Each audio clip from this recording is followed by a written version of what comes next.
Eras protocol. तर हा evidence based आहे आणि मल्टीमोडल अप्रोच आहे.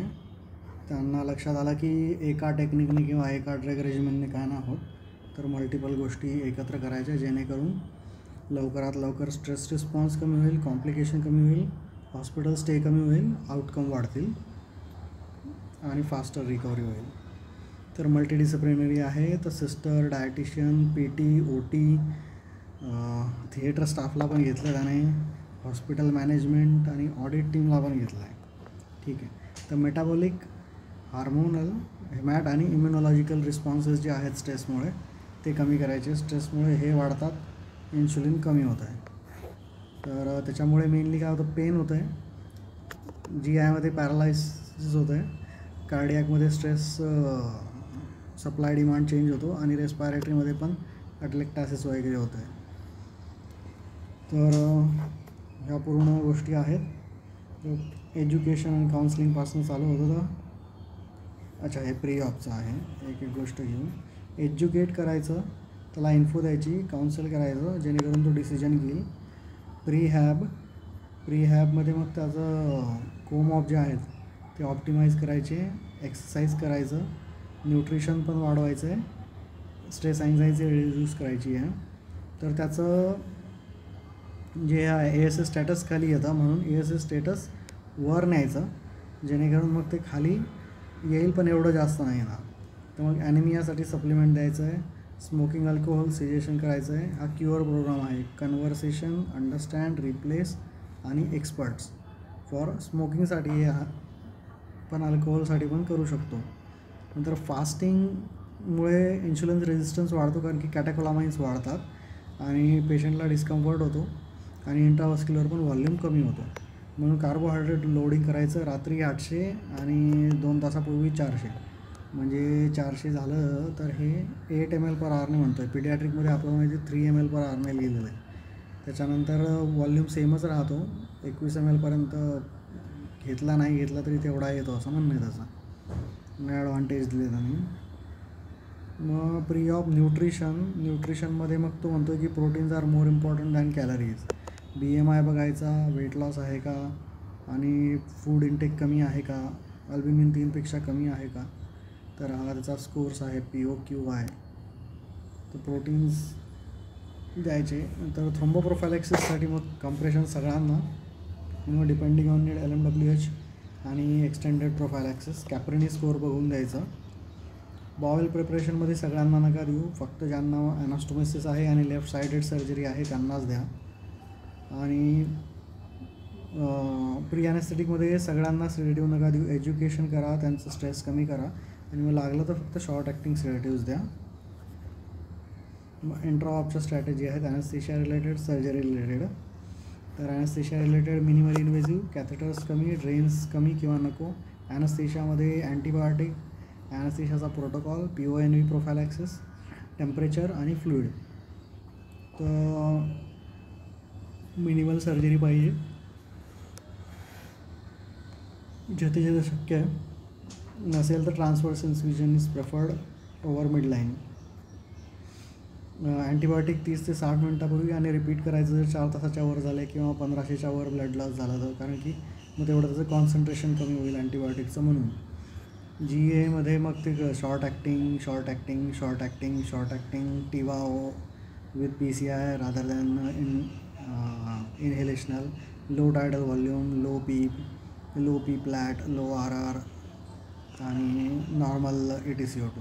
Lignocaine for analgesia, anti inflammatory आणि ओपॉइड कमी करायला, ॲनेस्थेशिया रिक्वायरमेंट कमी करायला. नंतर बीटा ब्लॉकर्स पण दिलेत, पण यांचा रोल अनसर्टन आहे. बीटा ब्लॉकर्स आणि अल्फा 2 ॲगोनिस्ट, यांनी रिस्पॉन्स कमी होतो, यांनी ॲनाल्जेसिया येतो, ब्लॉकेड होतो, पण अनसर्टन आहे. लिग्नोकेनचं त्यांनी लिहिलं आहे त्यामुळे. RA preferred because metabolic changes, inflammatory आणि न्यूरोएंडोक्राईन चेंजेस कमी होतात. पेशंट लवकर आलतो, फिजिकल थेरपी घेऊ शकतो, ओरल न्यूट्रिशन लवकर घेऊ शकतो, इलियस नाही होत आणि इन्शुलिन रेझिस्टन्स पण नाही होत. मग PONV प्रोफायलॅक्सिस ॲफेल स्कोअरनुसार डेका द्या, ऑन्डेम द्या आणि हाय रिस्क असेल तर मग ड्रोपिरिडॉल किंवा मेटोक्लोप्रोमाइड ॲड करा. आणि टेम्परेचर नॉट लेस दॅन 36. त्याचे मग इफेक्ट्स, त्याच्या काय काय स्ट्रॅटेजी. फ्लूइड थेरपीवर आला मग तो युव्होलेमिया ठेवायचा. जास्त दिलं की लंगमध्ये जातं, पोटात जातं, रिकव्हरी कमी होते. लंगमध्ये गेलं की एडेमा होणार, इकडे गेलं की इलियस होणार. गोल directed therapy in high risk, moderate किंवा लोमध्ये नाही कामाची, तिथे रेस्ट्रिक्टिव्ह थेरपी चांगली आहे. व्हॉल्यूम स्टेटस असेस करायचं आणि वॅसोप्रेसर्स द्यायचे. जर नॉर्मल पहिल्यांदा व्हॉल्यूम नंतर वॅसोप्रेसर्स. मग पोस्ट ऑपसाठी multimodal analgesia, shivering, ileus, catheter आणि मोबिलायझेशन. मल्टीमोडलमध्ये PCM तर आहेच, नंतर लिग्नोकेन, केटामिन पण सांगितलं त्याने, पण POCD होतो, गाबापेंटिनॉइड्स. आणि रिजनलमध्ये मग लोकल पण द्यायचं आणि USG गायडेड नर्व ब्लॉक पण द्यायचे. तर केजो तर म्हणतो की प्री मेडिकेशनमध्ये PCM, celecoxib, gabapentinoid 2 hours before द्या म्हणतो तो. आणि पोस्ट ऑप पण क्लोजरच्या पूर्वी केटरोलाक आणि लोकल ॲनेस्थेटिक द्या म्हणतो. PCM पण जर बिगिनिंगला नाही दिलं तर.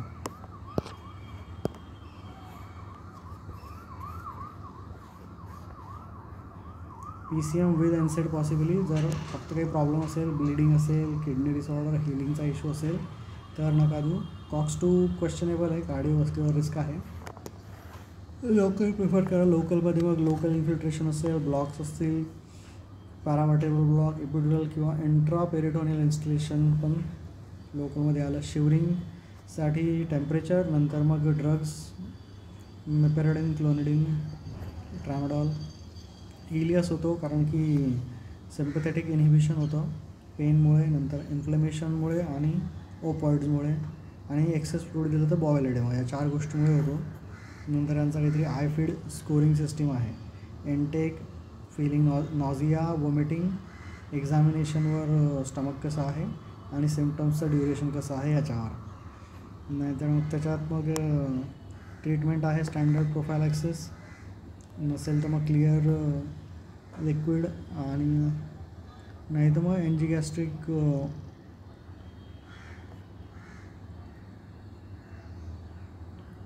अदर काहीतरी काही कळालं नाही मला. अवॉइड नॅझोगॅस्ट्रिक डिकम्प्रेशन, चालवायचं त्याला. युव्होलेमिया ठेवायचा, इलेक्ट्रोलाइट्स व्यवस्थित ठेवायचे, च्युइंगम द्यायचं आणि इमेजिंग करून बघा काय प्रॉब्लेम आहे का. च्युइंगमने वुंड हिलिंग पण चांगलं होतं, पेशंट सॅटिस्फॅक्शन पण चांगलं होतं, गट मोटिलिटी चांगली होते म्हणतो तो. कॅथेटर कोलॉनिक अप्पर रेक्टलसाठी 24 तासात काढा आणि खालच्यांसाठी 48 तासात काढा. इन्फेक्शन होतं म्हणतो तो. त्याच्यामुळे RTमुळे सुद्धा तो म्हणतो फीवर वगैरे, तो निमोनिया होतो, अटलेक्टासिस होतो. RTमुळे हे कॉम्प्लिकेशन पण होतात रेस्पायरेटरी. आणि डिकम्प्रेशन तर करायचं नाही, RT अवॉइड करा. तर मग हे एवढे सगळ्या गोष्टींचा परिपाक आहे. ओपॉइड स्पेअरिंग वापरला याने इथे शब्द. नंतर झिरो बॅलन्स म्हणतो तो, ओनली फ्लुइड लॉस्ट, मेंटेनन्स नका देऊ. आणि याच्यात याने लिहिलं की हे आपण बघितलं. आता हिपॅरिन पण द्यायला चाललं आहे सगळ्यांना, तर ठीक आहे. प्रोफायलॅक्सिस एजंट ऑफ चॉईस हा शब्द त्यांनी वापरला आहे. Restrictive is equal to gold standard, TIVA better than inhalational. Post ऑपमध्ये रिस्ट्रिक्टिव्ह फ्लुइड 50 ml आणि डाएट विदिन फ्यू आवर्स म्हणतो तो. अर्ली ॲम्ब्युलेशन, नंतर ॲडिक्युएट व्हेंटिलेशन पोस्ट ऑप, आणि analgesia at the end of surgery.